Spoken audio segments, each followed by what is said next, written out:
오즈의 마법사 제 12장 사악한 마녀를 찾아서.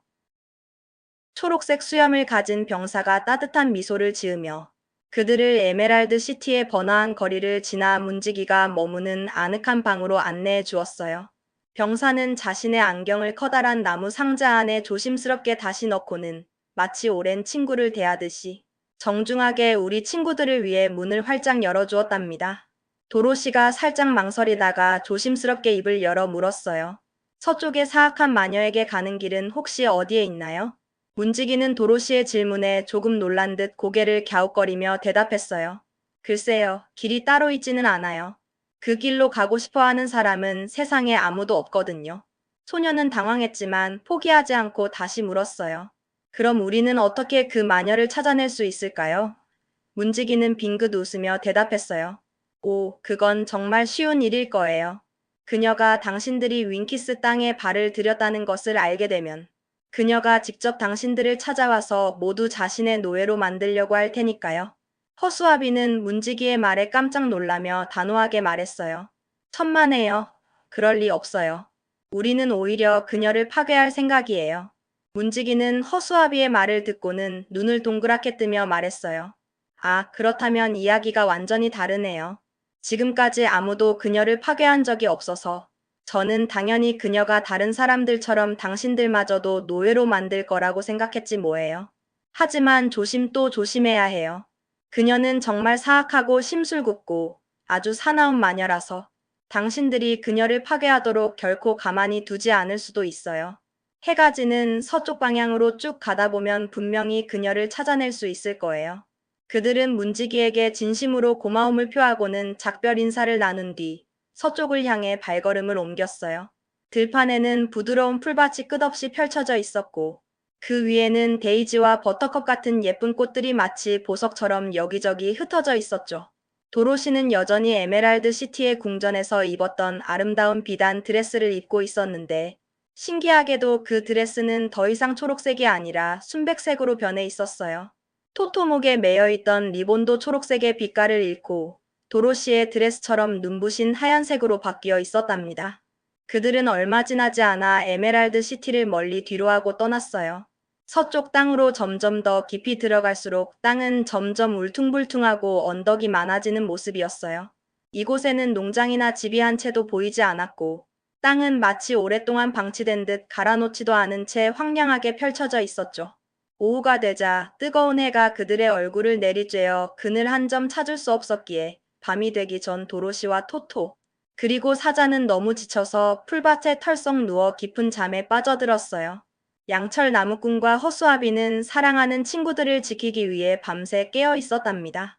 서쪽의 사악한 마녀는 눈이 단 하나뿐이었지만 그 눈은 망원경처럼 강력해서 세상 모든 곳을 꿰뚫어 볼 수 있었어요. 그녀가 자신의 성문 앞에 앉아 주변을 느긋하게 살피던 중 도로시가 친구들과 함께 풀밭에 잠들어 있는 것을 발견하고 말았어요. 그들은 마녀의 성에서 꽤 멀리 떨어져 있었지만 마녀는 이방인들이 자신의 나라에 침범한 것을 보고는 너무나 분노해서 목에 걸려있던 은색 호루라기를 날카롭게 불었어요. 곧 사방에서 커다란 늑대 무리가 으르렁거리며 달려왔어요. 그들은 길고 날렵한 다리와 번뜩이는 날카로운 눈, 그리고 뾰족한 이빨을 가지고 있었죠. 마녀가 차가운 목소리로 명령했어요. 저 사람들에게 가서 모조리 갈기갈기 찢어버려. 늑대 우두머리가 잠시 주춤하며 물었어요. 그들을 노예로 만들 생각은 없으신가요? 마녀는 신경질적으로 대답했어요. 아니야. 하나는 그냥 양철이고, 다른 하나는 지프로 만들어졌고, 또 하나는 어린 소녀일 뿐이야. 그리고 나머지는 사자 한 마리지.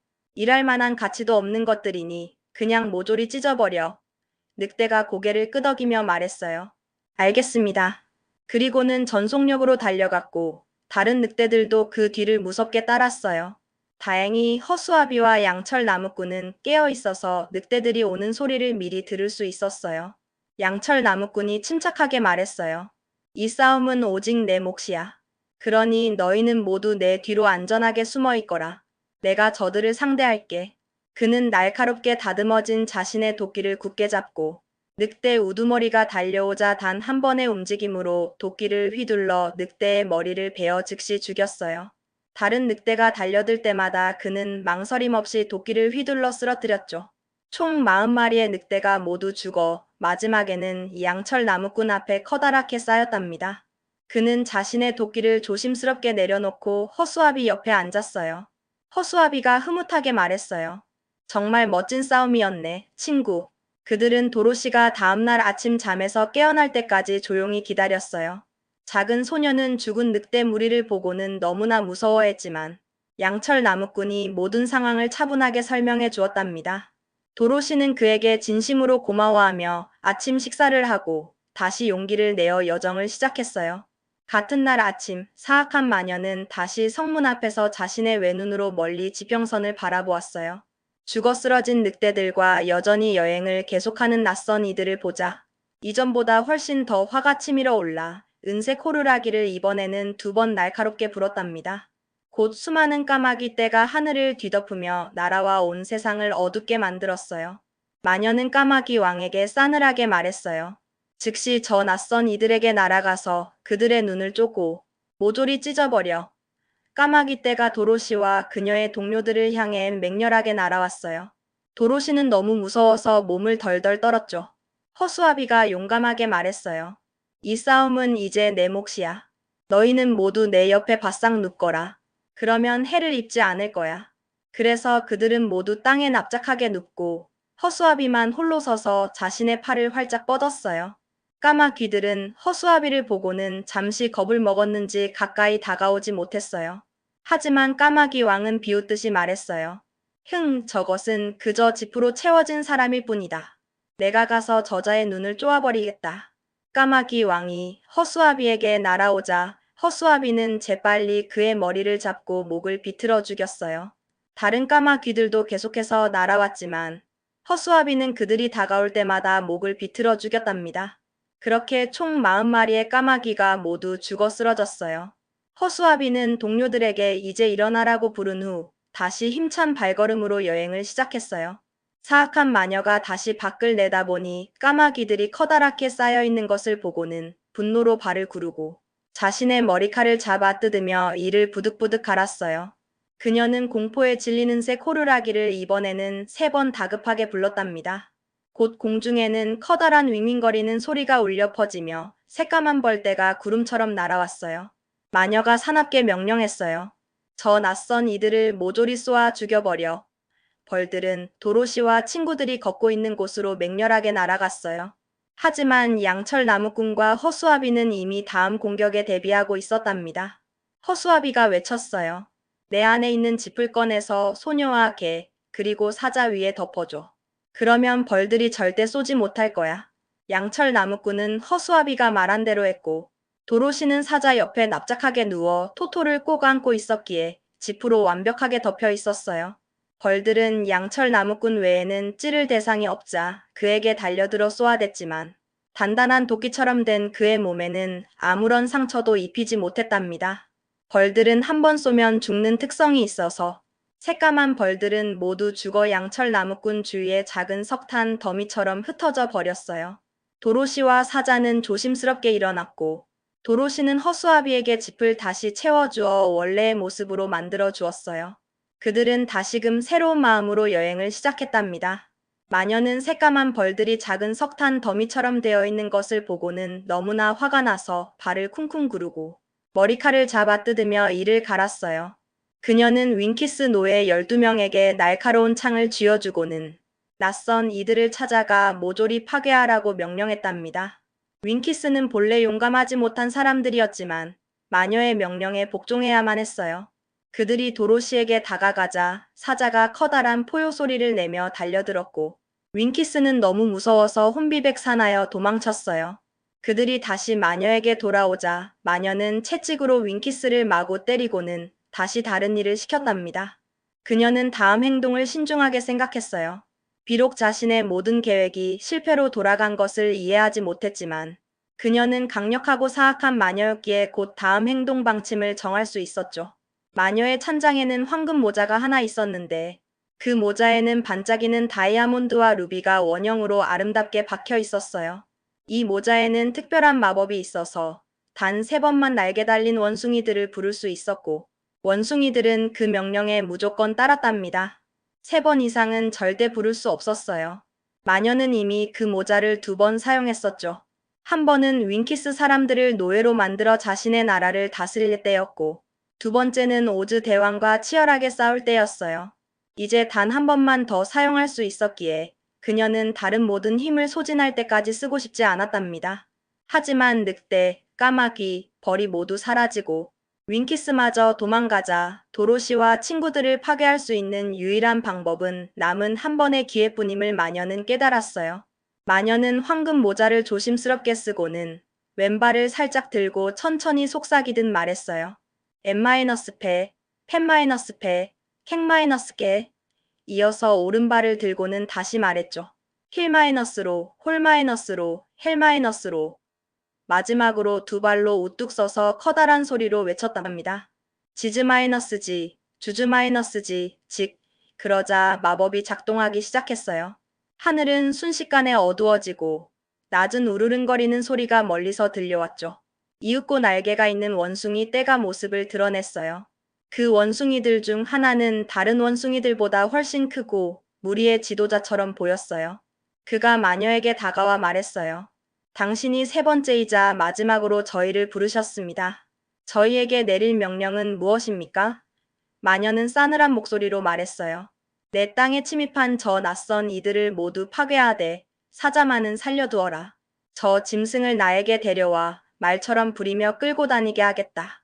원숭이 우두머리는 고개를 숙이며 말했어요. 명령대로 하겠습니다.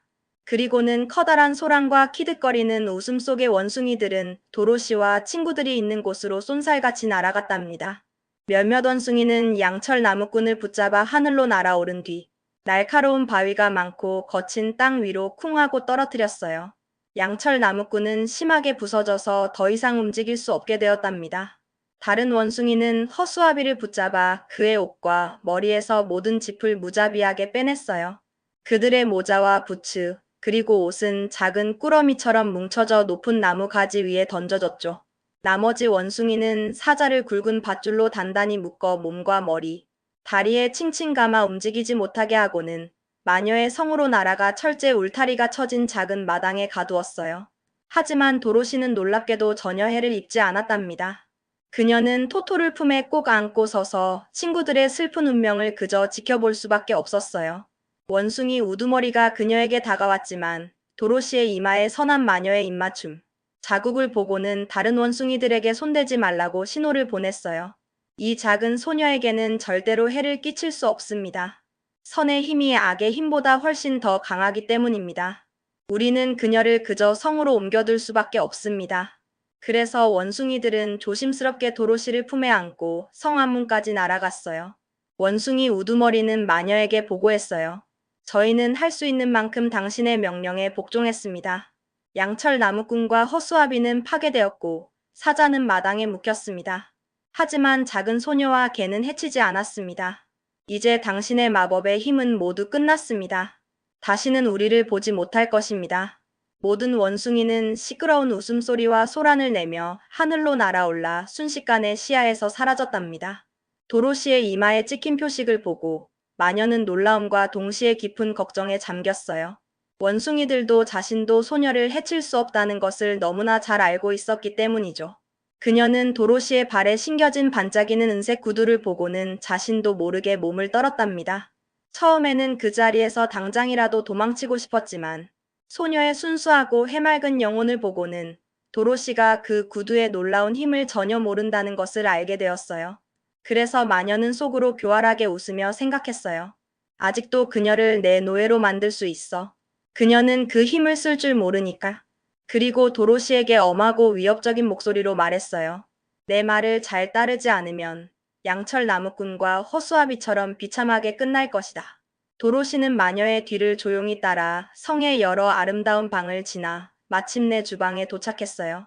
마녀는 그녀에게 냄비와 솥을 닦고 바닥을 깨끗이 쓸고 장작을 지피라고 명령했답니다. 도로시는 마녀가 자신을 죽이지 않기로 한 것에 안도하며 순순히 일하기 시작했어요. 그녀는 주어진 일들을 정말 열심히 최선을 다해 해냈죠. 도로시가 열심히 일하는 동안 마녀는 사자를 마치 말처럼 억지로 끌고 다니려는 생각을 했어요. 하지만 마당문을 열자마자 사자가 커다랗게 포효하며 맹렬하게 달려들었고 마녀는 너무 겁을 먹고는 황급히 문을 닫아버렸답니다. 넌 말을 안 들으면 굶겨 죽일 거야. 내가 원하는 대로 하지 않으면 절대 먹을 것을 주지 않겠다. 마녀가 사자에게 소리쳤어요.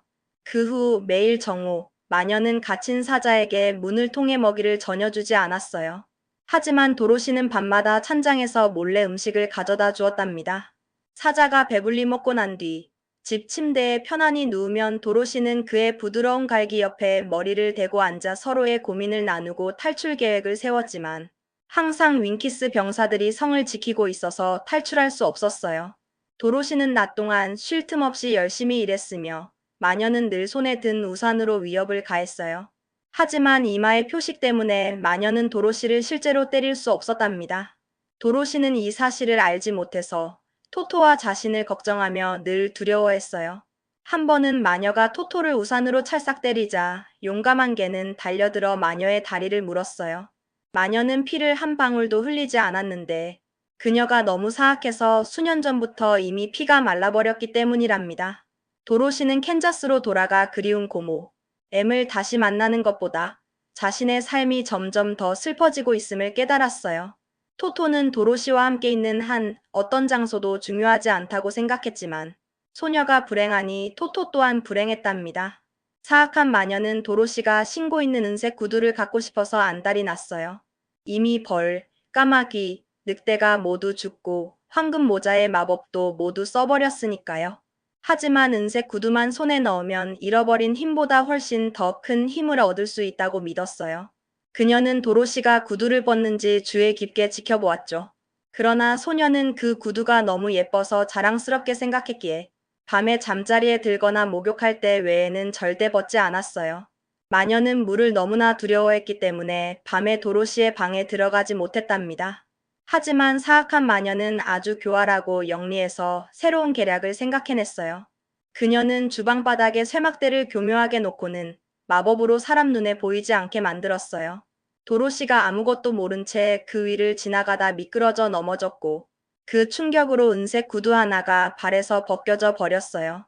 마녀는 그 구두를 재빨리 주워 자신의 마르고 앙상한 발에 신었답니다. 마녀는 자신의 성공에 너무나 기뻐서 어쩔 줄 몰라 했어요. 구두 하나만으로도 마법의 절반을 가지게 되었고 도로시는 그 구두를 더 이상 사용할 수 없게 되었으니까요. 구두를 잃어버린 소녀는 너무 화가 나서 마녀에게 소리쳤어요. 당장 내 구두를 돌려줘요. 싫어, 주지 않을 거야. 마녀가 비웃듯이 대답했어요. 이제 이 구두는 내 것이야. 더 이상 내 것이 아니라고. 당신은 정말 사악한 존재예요. 도로시가 외쳤어요. 내 구두를 빼앗을 권리가 없어요. 그래도 가질 것이다. 마녀가 낄낄거리며 웃었어요. 언젠가 나머지 다른 하나도 빼앗아 오겠다. 도로시는 너무나 화가 치밀어 올라 옆에 있던 물통을 들어 마녀에게 그대로 부어버렸어요. 마녀는 크게 비명을 지르며 고통스러워했고 도로시는 놀라움과 함께 그 광경을 지켜볼 수밖에 없었답니다. 마녀가 점점 줄어들면서 스르륵 녹기 시작했어요. 이봐, 내가 한 짓이야. 곧 나는 완전히 녹아 없어질 거라고. 마녀가 절규하듯 소리쳤어요. 정말 죄송해요. 도로시는 너무 두려워서 떨리는 목소리로 말했어요. 물이 나를 끝장낼 줄 몰랐느냐? 마녀가 절망에 찬 목소리로 물었어요. 물론 몰랐어요. 도로시가 대답했어요. 제가 그걸 어떻게 알았겠어요? 이제 몇 분 후면 나는 완전히 녹아 사라지고 이 성은 내 것이 될 거야. 나는 사악한 맞성이었지만 어린 소녀가 나를 이렇게 녹일 줄은 꿈에도 몰랐다. 조심해, 이제 정말 간다. 마녀는 갈색의 녹은 형태로 바닥에 축 늘어져 퍼졌어요. 도로시는 물 한 통을 더 부어 바닥에 남은 구두를 조심스럽게 건져 올려 자신의 발에 다시 신었답니다. 마침내 자유를 찾은 도로시는 기쁨에 차서 마당으로 달려가 사자에게 외쳤어요. 서쪽의 사악한 마녀는 이제 완전히 사라졌어. 우리는 이 낯선 땅에서 더 이상 포로가 아니야. 도로시는 사자를 꼭 안아주며 앞으로의 여정에 대한 희망을 나누었어요. 그들은 다시 자유롭게 캔자스를 향한 길을 떠날 수 있게 된 거죠. 이제 더 이상 아무것도 두려워할 필요가 없었답니다. 희망이 가득한 발걸음으로 그들은 힘차게 나아갔어요. 자신들을 기다리는 새로운 모험과 집에 대한 그리움을 가슴에 품고서 말이죠.